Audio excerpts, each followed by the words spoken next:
This is a Sports Catastrophe production. Hey there, Heather Ho, there's Jeff Cutastrophe, and welcome to another Sports Catastrophe on this day. And on this day, September the 15th, 1978, Muhammad Ali regained his heavyweight belt, where he somehow shockingly lost it to SPinks, but got it back. Ali was a legend in the boxing circles. 1964, fighting as Cassius Clay in the heavyweight title bout against Sonny Liston. He beat Sonny Liston when Liston refused to go out for the 7th round. And a lot of people were like, why? It just doesn't make sense. But yeah, Ali had Liston on the rope. And Ali said he was a bad, bad man. He shook up the world. He shook up the world. Regardless of that, Ali was an icon. And in 1965, he beat Liston with the Phantom Punch. I don't know if that was really a punch or Liston just purposely fell backwards so that he could pay gambling debts. We'll let the court of public opinion figure that out. But regardless of that, Ali was just pure satisfactory gold. And unfortunately, he lost his title not by a boxing fight, but by a fight in the Supreme Court, where they were not happy that Ali did not want to report to the army. Anyway, he lost it, but gained it back. Well, he had some good fights, but had to wait till 1974 to gain it back from George Foreman, which was hard to do. Only Floyd Patterson had ever regained the heavyweight title belt after losing it. Ali did the rope-a-dope to Foreman and had the Zaire crowd behind him.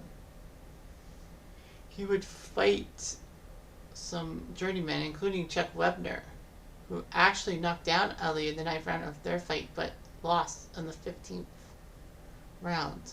And that led Sylvester Stallone to create the acclaimed film Rocky. And then in Manila, October 1975, which was, temperatures were approaching 38 degrees and all that. Ali soon appeared to tire, and it looked like Frazier was going to win.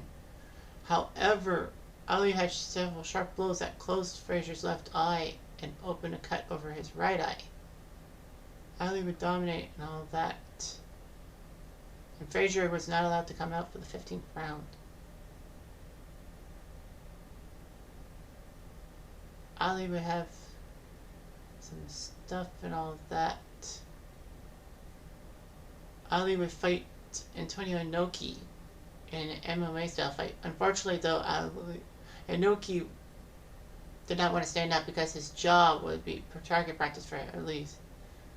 Anyway, Inoki's kicks caused 2 blood clots and an infection. He was declared a draw.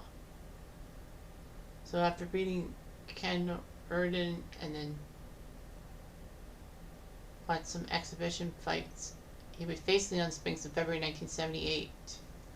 Spinks had only had 7 professional fights to his credit, but Ali did not really spar as much and was out of shape. They lost by split decision, and so they would fight and all that.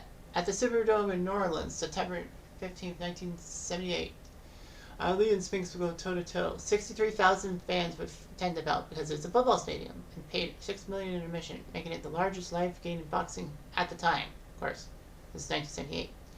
Ali was fitter and sharper. He started training early, and he knew he had to do it.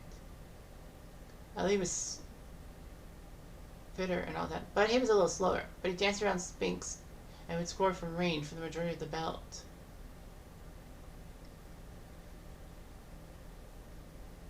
By rounds, he had everyone.